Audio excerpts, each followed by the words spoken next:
들어오는 것부터 하세요. 아, 맞다.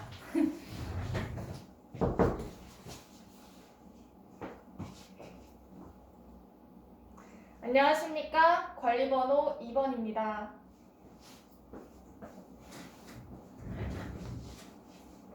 구성형 문항 답변 드리겠습니다. 최근 코로나19로 인하여서 학부모와의 소통이 어렵고 학생들의 기초학력 부진, 정서 불안 등 다양한 문제들이 수면 위로 떠오르고 있습니다. 이러한 초유의 사태에서 교사는 반드시 모든 교육 주체와의 협력을 통해 이것을 해결해 나가야 합니다. 저는 늘 소통하고 협력하길 원하는 예비 울산 교사로서 제시문의 상황에서 문제점을 찾고 해결 방안에 대해 말씀드리도록 하겠습니다. 먼저 A 상황에서의 문제점에 대해 말씀드리겠습니다. A 상황에서의 문제점은 김 교사가 모든 일을 혼자서 처리하려는 경향이 있다는 것입니다. 이는 김 교사의 소극적인 성격으로 인하여서 혼자 처리하고 협력의 중요성에 대해서 느끼지 못하고 있습니다.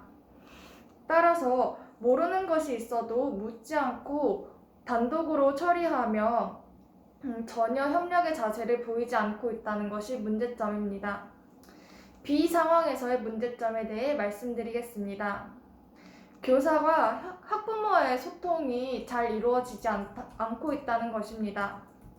한두 명의 학부모가 지속적으로 연락하는 것이 아니라 수십 통의 연락이 왔다는 것은 대부분의 학부모와 소통이 어렵다는 것을 알 수 있습니다.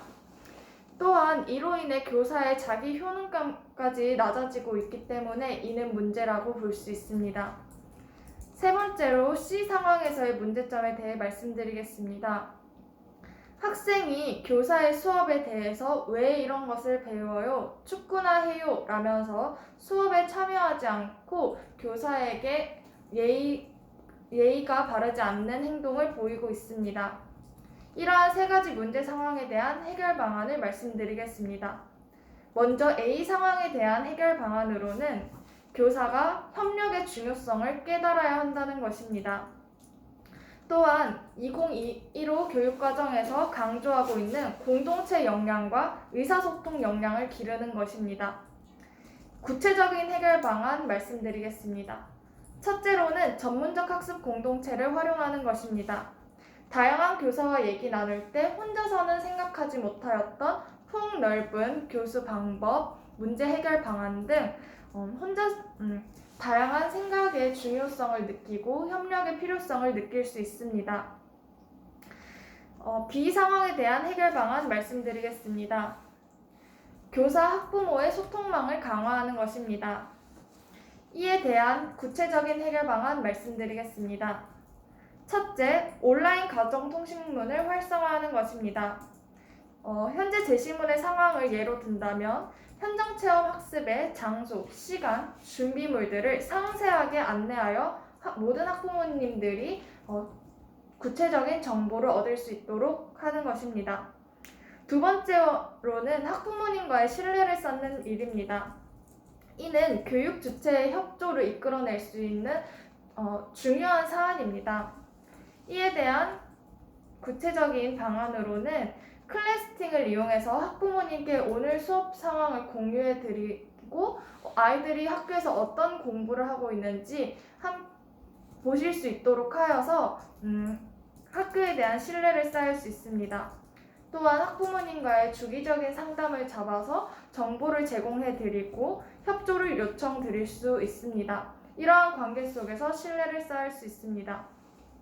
세 번째 C 상황에서의 해결 방안은 학생에게 교사를 존중하는 태도를 지도하는 것입니다. 학생은 현재 교사를 존중하지 않는 태도를 보이고 있기 때문입니다. 이에 상담을 통하여서 학생들도 존중받아야 하지만 교사도 존중받아야 하는 존재임을 알려주고 언어 예절 등 기본 생활 습관을 바르게 합니다. 두 번째로는 교사가 아이들의 흥미를 반영한 수업을 하여 교사의 전문성을 신장하는 것입니다.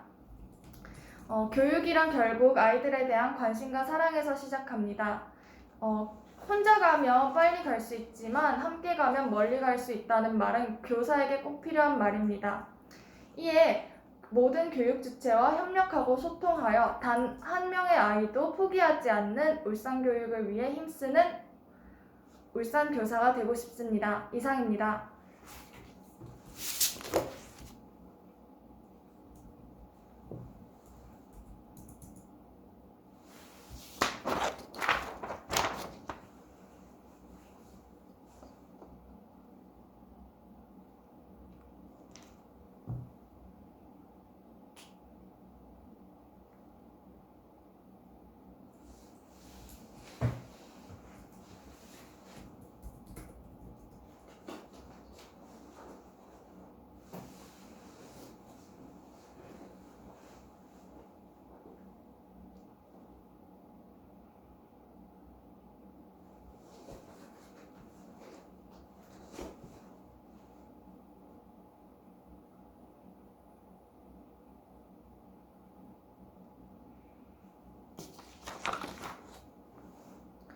즉답형 문항 1번 답변 드리겠습니다. 책 읽는 도시 울산 만들기를 진행하여 독서 교육을 강화하고 있는 상황에서 이에 대한 구체적인 방안 3가지를 말씀드리겠습니다. 우선 학급 단위의 독서 교육 교육과정을 개발하는 것입니다. 교사가 아이들의 수요와 흥미, 수준을 파악합니다. 그리하여 학급 문고의 책을 선정하고 학급 도서관을 운영한다거나 학급 내에서 독서 관련하여 아이들이 잘 생활할 수 있도록 그 달마다 독서왕을 선정한다는 등의 활동을 할 수 있습니다. 또한 학급 내에서 수업을 할 때도 도서관 활용 수업을 자주 진행함으로써 독서 교육을 강화할 수 있습니다. 두 번째는 학교 내에서 시행하는 독서 프로그램에 참여하는 것입니다. 학교 내에서 시행하고 있는 독서 축제, 그리고 독서 대회, 독서 감상문 대회 등 다양한 독서 관련 프로그램들에 학급 아이들을 참여시키는 것입니다. 세 번째로는 마을과 연계하여 독서 교육을 강화하는 것입니다. 마을 내에 있는 도서관에 방문한다든지 마을 내에 있는 서점을 방문하여 아이들이 조금 더 폭넓은 시야로 마을 전체적으로 독서 교육을 강화할 수 있습니다.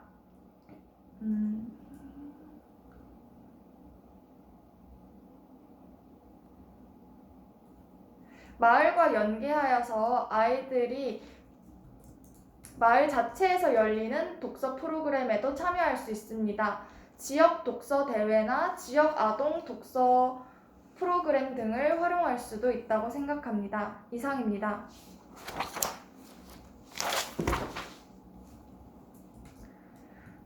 즉답형 문항 2번 답변 드리겠습니다. 동료 교사와 갈등이 생겼을 때 어떻게 할 것인지 답변 드리겠습니다. 우선 저는 대화를 하겠습니다. 이때 대화를 할 때의 태도가 중요하다고 생각합니다. 첫 번째로는 경청입니다. 대화 시 동료 교사가 어떤 점에 대해서 불만을 가지고 있으며 어떤 일에 대해서 마음이 상하였는지 확인합니다. 그리고 동료 교사와 갈등하려는 태도로 듣는 것이 아니라 동료 교사의 말을 수용하는 태도로 경청을 한다면 동료 교사도 그런 감정을 조절하고 이성적으로 문제를 해결하려고 시도할 수 있습니다. 두 번째로는 협력적인 대화 태도를 가지는 것입니다. 이때 설령 동료 교사의 말이 조금 틀린 부분이 있더라도 우선 동료 교사는 반드시 학교라는 교육 현장 안에서 필요한 존재이고 반드시 협력을 필요로 하는 교육 주체입니다. 그렇기 때문에 동료 교사와의 좋은 관계 형성이 첫 번째라고 생각합니다. 따라서 동료 교사와 내가 먼저 배려할 수 있는 대화 태도를 지녀 동료 교사와의 갈등을 해소하고 싶습니다. 이상입니다.